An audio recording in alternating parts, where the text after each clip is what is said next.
everybody, welcome to Get Busy Watching. I'm your host, Honest Dan. Let's talk movies. No real intro. I like Jack Quaid. Bro's come a long way, hasn't he? From dying in the Hunger Games from one bitch-ass spear to going full Wolverine where nothing can kill him. Gotta love the action evolution. Anyway, let's just get on with it. This is my honest opinion of NOVOCAINE.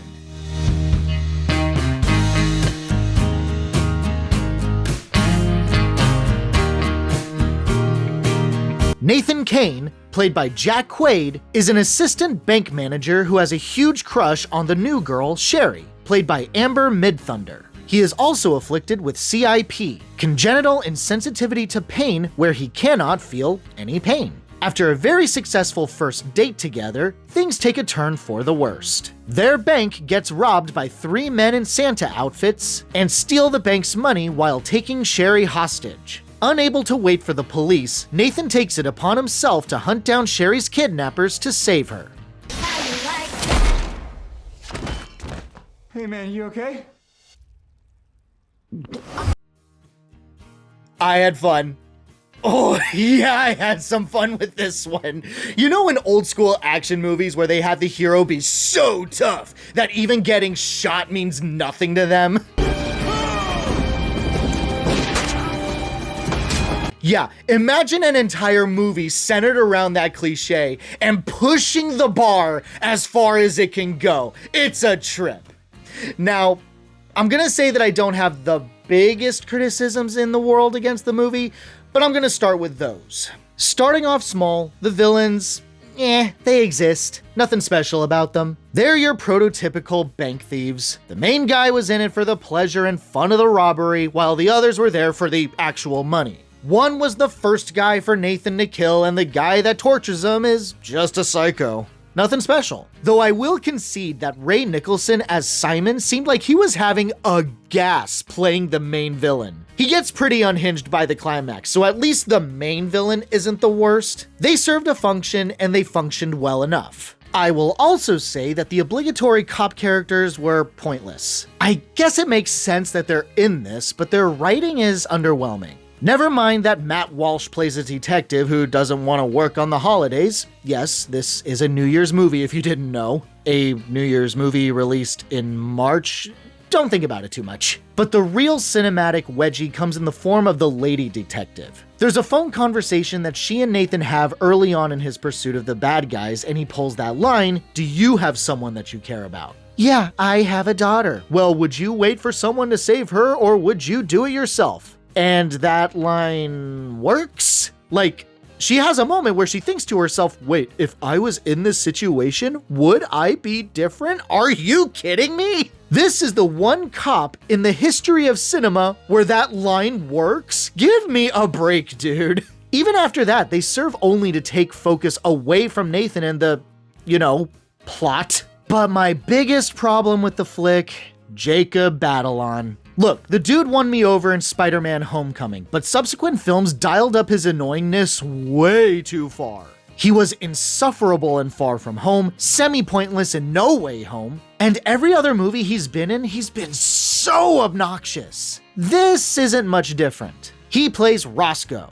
a faceless gamer that Nathan games with online. They've never met, but Nathan considers him to be his only friend. Roscoe describes himself as a Chad. He rides Harleys and looks a bit like Jason Momoa. Bro, it's not 2005 anymore. The days of Xbox 360 chat rooms are dead and buried. And people barely believed anybody that flexed their fake lives anyway. Worthless cocksucker. You are a waste of oxygen. Enjoy your life of never amounting to anything but a piece of shit no one likes. Do your best to try and piss me off. I make $100K a year, work out every day, and have a girlfriend.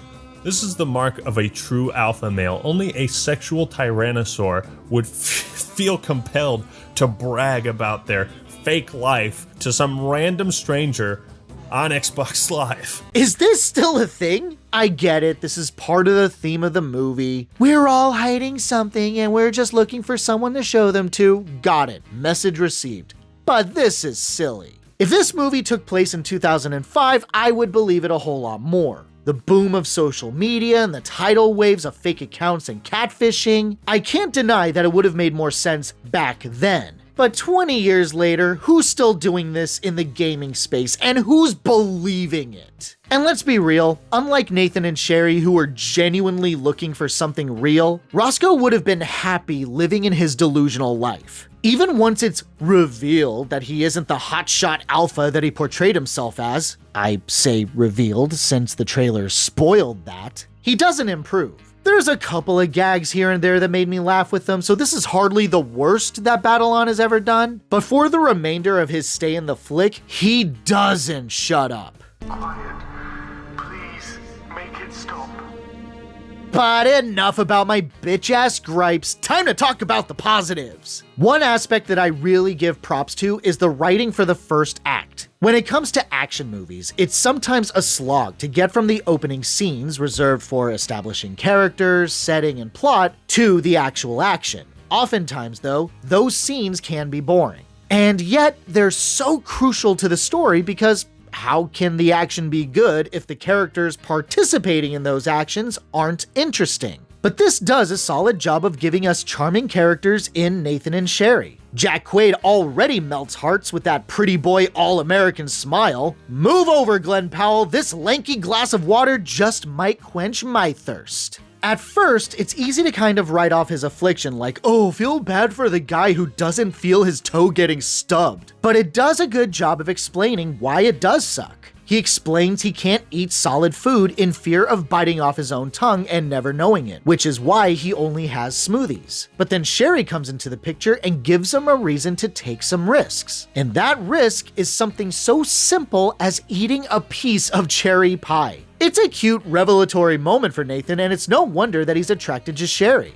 It could be argued that once the whole kidnapping situation kicks off, it's a bit forced that Nathan wouldn't wait for the cops to do their job and he's going in half-cocked. But this movie knows it's a silly damsel in distress flick and isn't trying to be too much more than that. And once the action gets off the ground, oh boy is it a doozy. The trailer kinda gives away all the major action scenes besides the climax, which I'm obviously not gonna spoil here, but they're all great. The kitchen fight is humorous as Nathan gets his ass kicked, trying so hard not to hurt the bad guy. The scene where he slow-mo double punches a big burly dude, that scene was badass. I mean, punching a dude with glass shards in your knuckles? Fuck yeah. Action moment of the year so far. And the booby-trapped house, hilarious. Although, I do want to point out a wee discrepancy involving the torture scene. Specifically, a trailer and theatrical release difference. You might remember from the trailer that Roscoe says a line that goes, Nathan isn't Wolverine and that he's not invincible, if he even understands pain or some shit like that. You're not Wolverine. You would think that the line leans into the torture scene as Nathan very obviously doesn't know how to express intense agony. No, stop it. Yeah, Roscoe's line isn't in the movie at all. Truth be told though, the movie works better without it, if you ask me. But I suppose the damsel in distress trope wouldn't work if we didn't care about the damsel in question. But you know what? I did. Sherry is super sweet, adorable, and likable. One of my favorite early scenes with her is when she invites Nathan to an art exhibit where her work is on display. It's in the trailer with the guy who's all like, "You're NOVOCAINE, you're not dead." NOVOCAINE? It is you! I thought you'd be dead by now. Did anyone else think that Nathan would be revealed to be a failed child superhero and that was his alter ego after that line?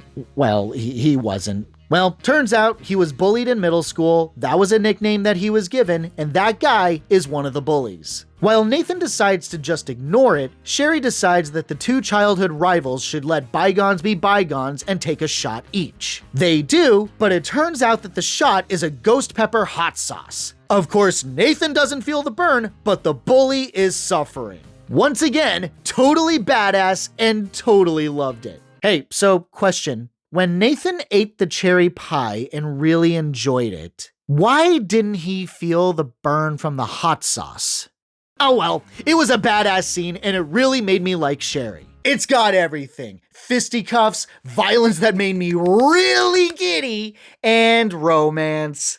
Look, okay, fine, it's not perfect, but you know what? I don't think it takes away from the overall experience. I think if you're a fan of Jack Quaid, or, you're just an action junkie, please go check this out. I think it's a blast. My honest rating for NOVOCAINE, a 4 out of 5. Oh! Fuck! Wow, that hurt! That one hurt the most! Thanks so much for watching, you guys. I really appreciate it. Hit that like or dislike button. All engagement is welcomed. Subscribe to the channel for more reviews. And as always, have a great day. Stay safe and healthy out there, and hope to see you soon. And then you think, so be cool. Just relax. So be cool. Face facts.